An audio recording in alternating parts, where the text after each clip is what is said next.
समाप्त ऑपरेशन कावेरी की सूडान के गृह युद्ध में फंसे भारतीयों को निकालने की कवायद तेज हो गई है। इनमें गुजरातियों की बड़ी तादाद है। संकट की इस घड़ी में वहां घिरे भारतीयों को सकुशल निकालने के लिए ऑपरेशन कावेरी युद्ध स्तर पर चल रहा है, जिसके तहत अब तक 1000 से अधिक भारतीयों को सूडान से निकाला जा चुका है। एक दिन पहले भारतीयों का पहला जत्था दिल्ली पहुंचा। आज दूसरा जत्था एयरफोर्स के विमान से मुंबई लाया गया। ऑपरेशन कावेरी के बारे में विदेश मंत्रालय की ओर से प्रेस कॉन्फ्रेंस कर विस्तार से जानकारी दी गई। ये भी आपको हम दिखाएं, लेकिन पहले भारत लौटे लोगों की जुबानी ऑपरेशन कावेरी की कहानी पर हमारी ये एक्सक्लूसिव रिपोर्ट।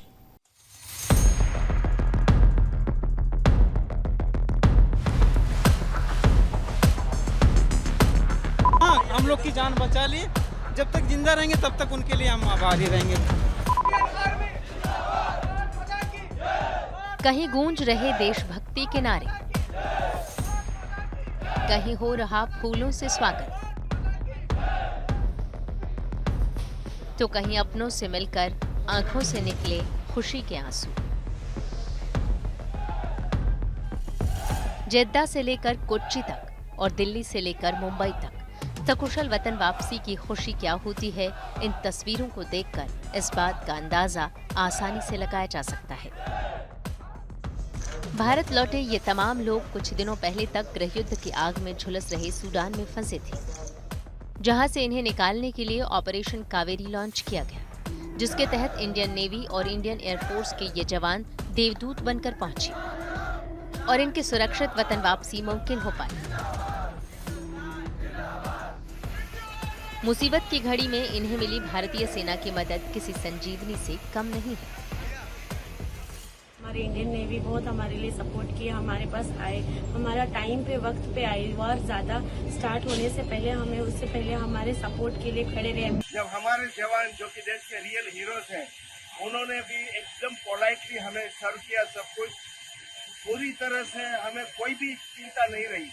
हम वहाँ से जिद्दा पहुंचे, यहाँ भी हमें पूरी हॉस्पिटलिटी मिली, यहाँ पूरी सर्विस मिली।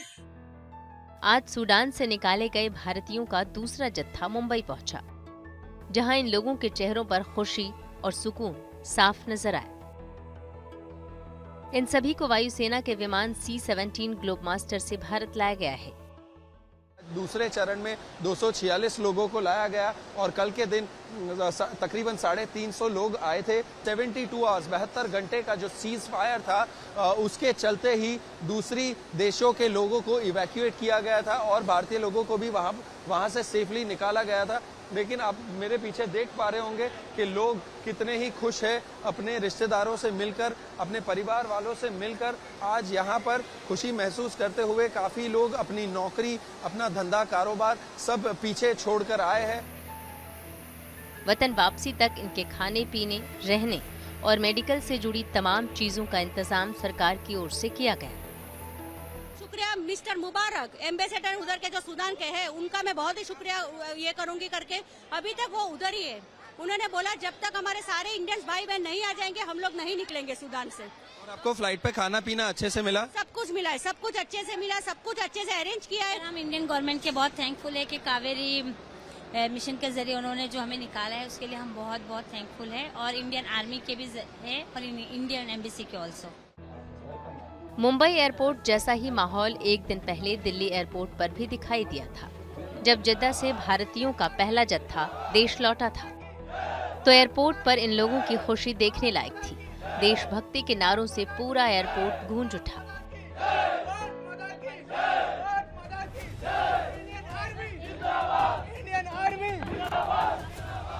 भारत लौटे इन लोगों में कोई सूडान में नौकरी कर रहा था, कोई व्यापार तो कोई पढ़ाई। इन लोगों ने जो आपबीती सुनाई, उसे सुनकर इस बात का अंदाजा लगाया जा सकता है कि सूडान में हालात किस कदर खराब है।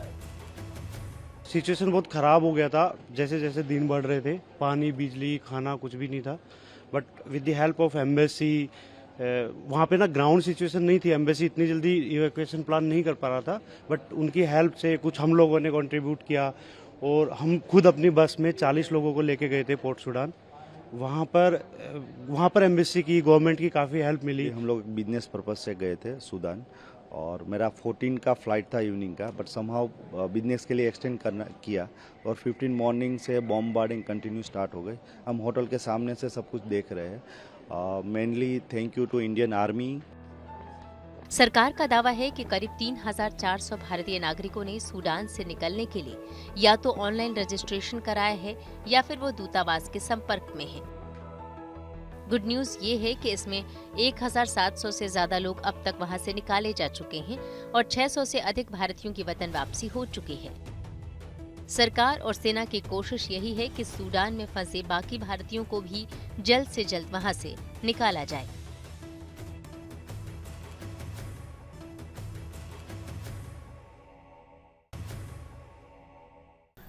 मानहानि केस में राहुल गांधी की याचिका पर गुजरात हाईकोर्ट की एक जज ने खुद को सुनवाई से अलग कर लिया। राहुल ने सूरत कोर्ट के निर्णय को गुजरात हाईकोर्ट में चुनौती दी।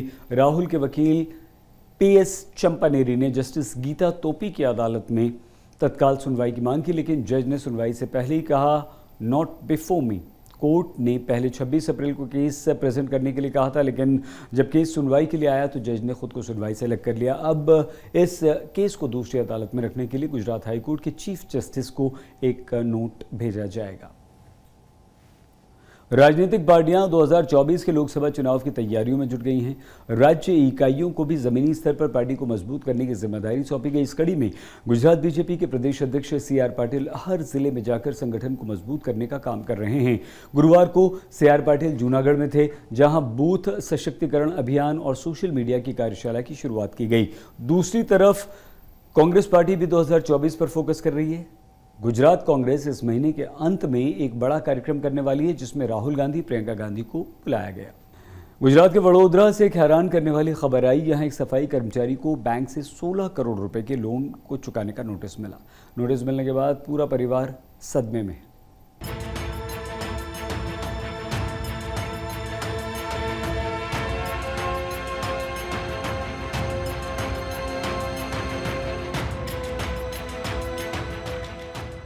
ये हैं वडोदरा के शांतिलाल सोलंकी। शांतिलाल वडोदरा म्युनिसिपल कॉरपोरेशन में चौथे वर्ग के कर्मचारी हैं। बेचारे शांतिलाल की शांति बैंक के एक नोटिस की वजह से पूरी तरह भंग हो चुकी है। शांतिलाल सोलंकी ही नहीं, उनका पूरा परिवार फिलहाल सदमे में है। शांतिलाल को पंजाब नेशनल बैंक की ओर से 16 करोड़ की लोन की वसूली का नोटिस मिला है। शांतिलाल ने कभी 16 लाख रुपए का लोन भी नहीं लिया, लेकिन जो नोटिस मिला है उसमें लिखा है कि 5 मई तक बाकी लोन के कुल 16 करोड़ 50,300 रुपए चुका दे, अन्यथा उनके खिलाफ कार्रवाई की जाएगी, घर की जब्ती हो जाएगी। કોઈ જાતનું મારું પંજાબ નેશનલ બેંકની અંદર કોઈ ખાતું નહીં, કોઈ મારો પૂરા કોઈ મારો ચેક નહીં, કોઈ તમે 16 કરોડ લોન 16 કરોડ આપી હોય તો મારે 19 કરોડ આવો કે નહીં આવો તમે ના 16 કરોડ આપતો કેટલો હોય? હવે એ મને જે વડોદરા મ્યુનિસિપાલિટી કોર્પોરેશન એક ઝાડુ સફાઈ 30-40 હજાર પકડો તો આટલો બધો લોન કોઈ મને 16 કરોડની પ્રોપર્ટી મને આલી। મારા ઓપરેશન કરવાનો પૈસો નહીં મારી કને, મારા ઓપરેશન કરાવવાનું જ, પણ તે બી પૈસા નહીં મારી કને, તો મેં 16 કરોડ કેવી રીતે માથે લઈએ? તો મારા સાહેબ જે કરે એ જ મારો ભગવાન, એ જ મારા મા બાપને, એ જ મારું બધું એ જ કરશે। અમે એમના પર જ બધું છોડ્યું છે બસ, કે અમને બે ઘર ના થાય, અમને ઘરવાળા રાખે બસ। शांतिलाल वडोदरा के आजवा रोड इलाके में जिस घर में रहते हैं उसकी कीमत 10 लाख रुपए भी नहीं है। ना उनका कोई खाता पंजाब नेशनल बैंक में है और ना उन्होंने कभी बैंक से लोन पर पैसे लिए। अब शांतिलाल का पूरा परिवार परेशान है। उन्हें पता नहीं कि आखिर वो करे तो करे क्या। शुभचिंतकों की सलाह पर कानूनी लड़ाई का सहारा लिया है और नोटिस को रद्द करने के लिए कोर्ट से गुहार लगाई है। मैं ऐसा मानता हूं कि ये नोटिस देख के प्राइमा फेसी ऐसा ध्यान में आता है कि किसी ने उसकी आधार कार्ड का शायद दुरुपयोग किया हो, एक ये भी हो सकता है, या तो कलेक्टर कचहरी की ऑफिस में से ही गलती हुई हो, नाम उसके नाम पर लिख दिया गया हो, कुछ भी ऐसा हो सकता है। मगर ये नोटिस सही नहीं है और it's one type of mental atrocity towards this people Shantilal, because जिस दिन उसको नोटिस मिली उसके दूसरे दिन उसकी बीवी बीमार हो गई, उसको पूरा दिन भर हॉस्पिटल में रहना पड़ा। आशंका है कि सफाई कर्मचारी शांतिलाल के नाम पर किसी ने फर्जीवाड़ा करके कर्ज ले लिया है।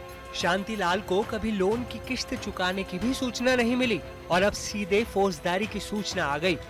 इस बात की आशंका भी है कि शांतिलाल के आधार नंबर, पैन नंबर जैसी निजी जानकारी का दुरुपयोग कर किसी ने लोन ले लिया हो। बैंक कर्मचारियों की मिलीभगत से भी इनकार नहीं किया जा सकता। अब तो इस घोटाले की जांच के बाद ही पूरी सच्चाई सामने आएगी। शांतिलाल और उनके परिवार की शांति भी तभी लौट पाएगी। वडोदरा से दिग्विजय पाठक के साथ आज तक ब्यूरो। और आइए अब आप सीधे लिए चलते हैं सोमनाथ के समुद्र तट पर, जहां पर सैंड आर्टिस्ट का जमावड़ा लगा है। एक से बढ़कर एक कलाकृतियों के द्वारा अपनी कला का ये लोग प्रदर्शन कर रहे हैं। सोमनाथ तट पर 34 सैंड आर्टिस्ट ने भगवान शिव, गणेश, सौराष्ट्र और तमिल संगम समेत रेल पर कलाकृतियों को साकार किया। लोग मंत्रमुग्ध हैं।